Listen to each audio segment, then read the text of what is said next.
I'm Reeti. Today I will present you the project NarRobot, the robotic storyteller for Unity.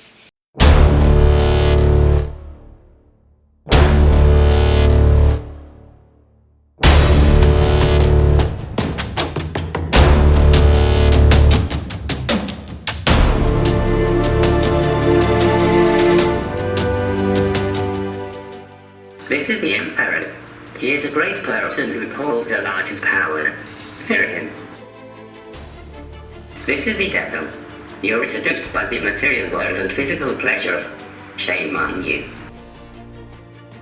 So you have chosen death. It stands for a change or end. Must not be your ring, which probably can. Heather.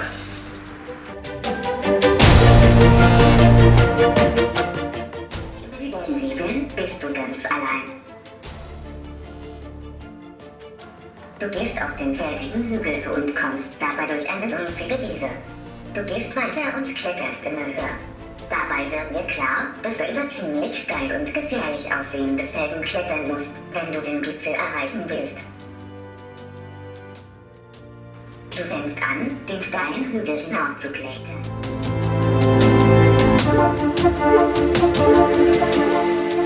Thomas hörte es und zum Glück konnte er sich noch schnell im Kleiderschrank verstecken. Frank ging direkt in das Schlafzimmer und sah sich nach dem Messer um. Er war sehr frustriert, weil er es nicht finden konnte und schlug mit seiner Faust gegen die Wand. Dann schaute er aus dem Fenster und seine Augen sahen Eva, die zu ihm hinüberstarrte. Frank sah sie mit kalten Augen an, drehte seinen Kopf und blickte nun auf den Kleiderschrank. Dann schenkte er Eva ein letztes, kaltes Lächeln. Die Lichter gingen aus.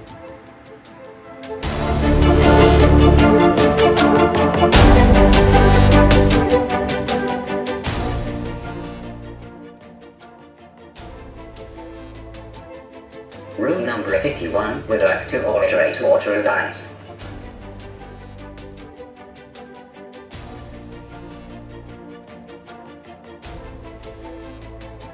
Rule number 51, would like to order a 6 wine with ice.